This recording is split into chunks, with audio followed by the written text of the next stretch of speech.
乌军的秋季攻势可能只有30到45天的时间了。从乌克兰最近的情况来看，乌军很明显正在筹备新的战事，不久之后或将展开一场真正的大反攻。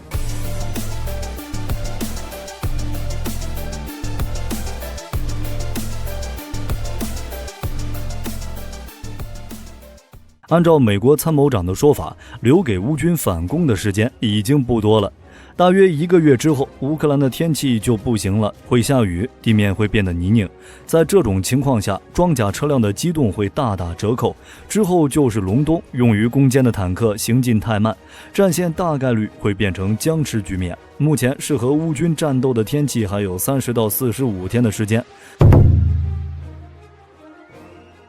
不过，按照布达诺夫的说法，即使天气状况恶化，乌军也会持续反攻行动，这个时间大概率会无限延长。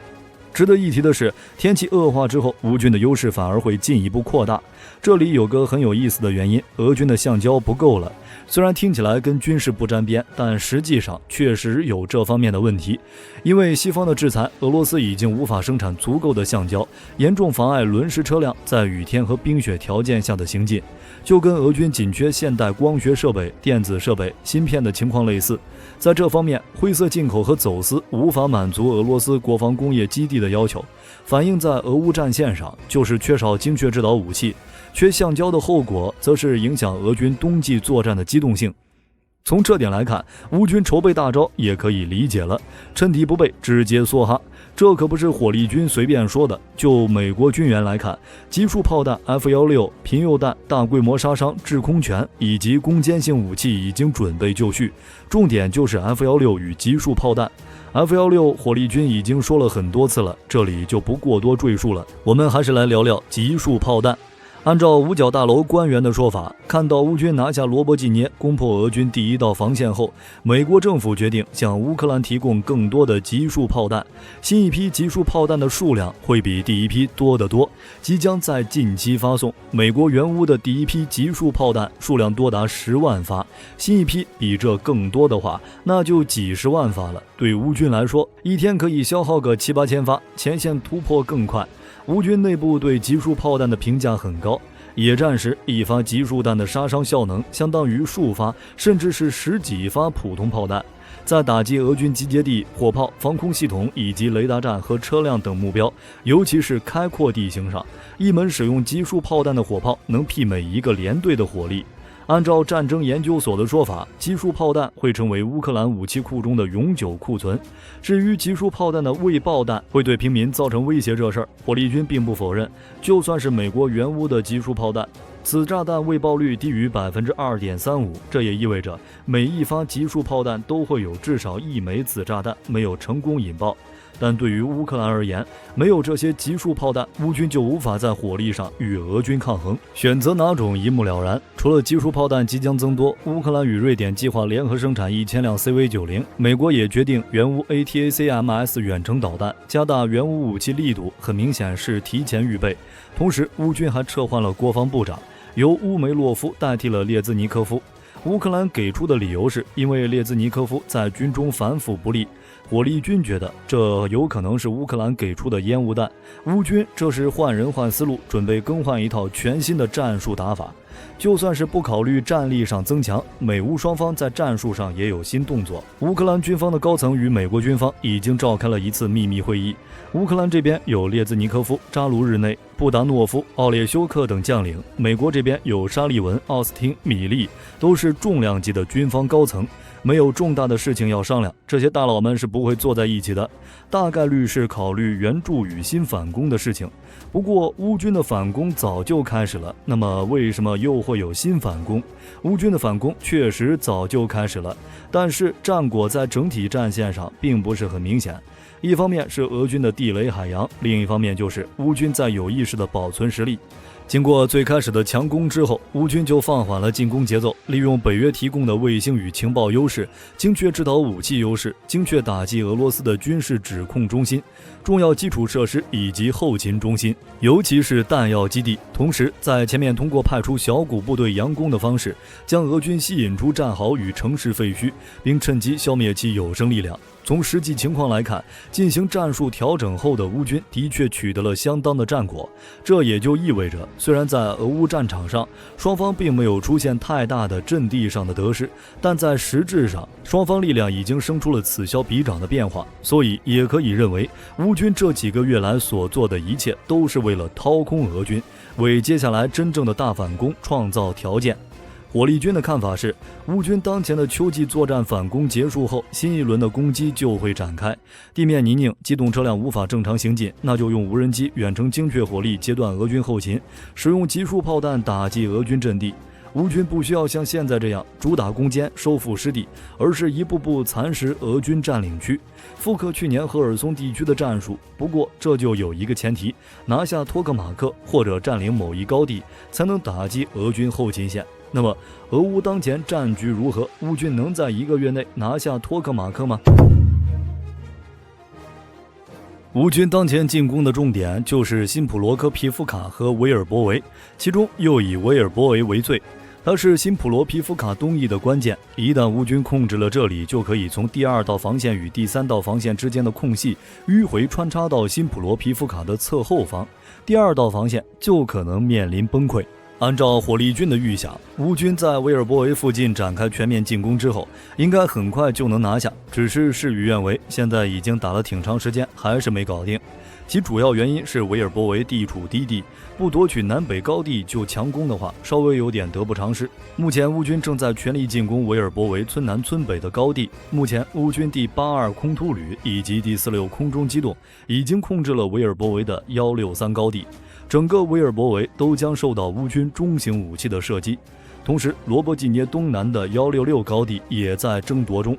扎波罗热战事的激烈程度大概率是整条战线上最高的，也是俄军损失最多的地方。目前，俄海军810团再次被换下，据说只剩40%的战斗力了。海军陆战队1441步兵团现在也已经失去1半以上的装备和战力，也在慢慢退出。俄军被迫从东线调来第76空降师、第234和第237空降团以及第7山地突击师部队增援维尔博维。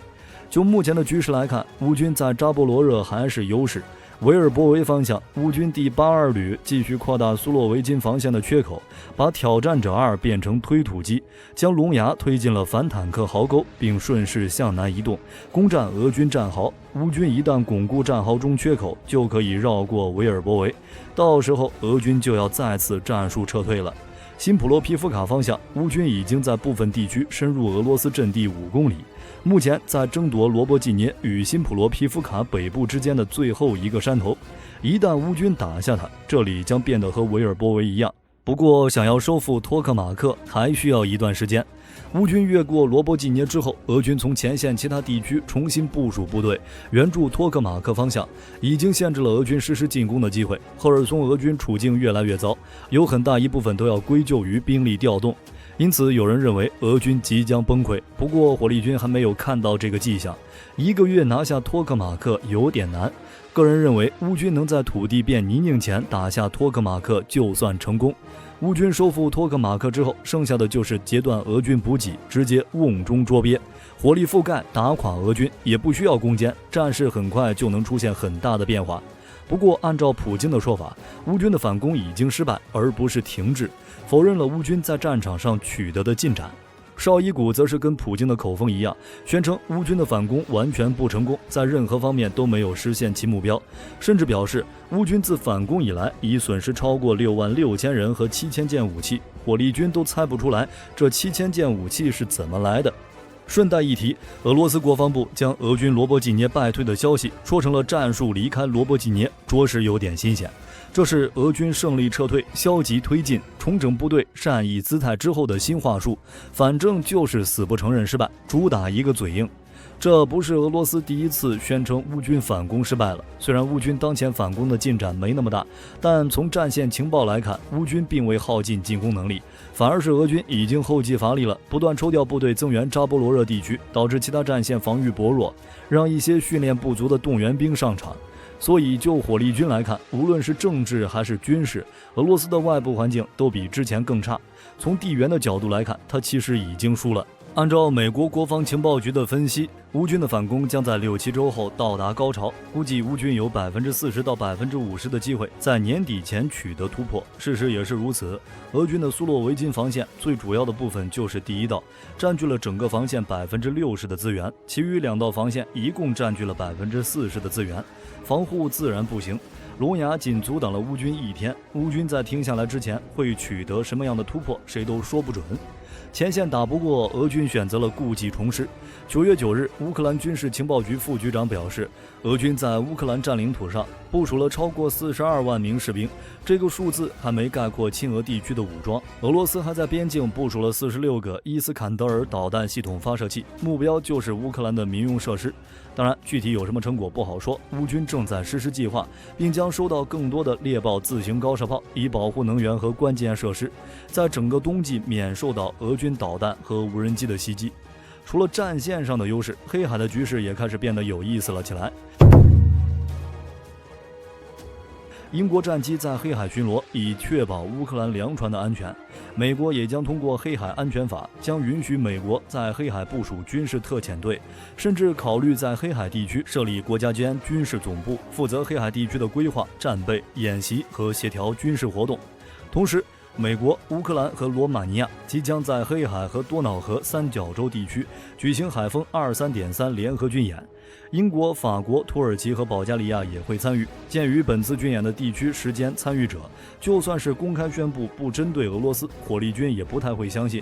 不过，英国当前的飞机巡逻只是保护性巡逻，用于监视俄罗斯在黑海的活动，演习也不会真动手。但美国这边直接就上手了，对俄罗斯来说，这一下就将军了。俄军在黑海这边的影响力还是不错的，要不然也不会阻止乌克兰粮食出口。按照黑海安全法，美国带着好兄弟加强在黑海地区的军事，肯定会压缩俄罗斯在黑海地区的影响力，双方擦枪走火的可能性会不断提高。现在俄罗斯战机就敢朝美国无人机扔热焰弹了，接下来可能就是无限制格斗了。不过真要在黑海地区比谁拳头大，不管是出于自身利益还是道义，没几个国家跟俄罗斯站一起。普京也说过，俄罗斯只有2个盟友，一个是俄罗斯陆军，一个是俄罗斯海军。先不说空天军去哪儿了，就俄乌战争的表现来看，这俩盟友已经靠不住了。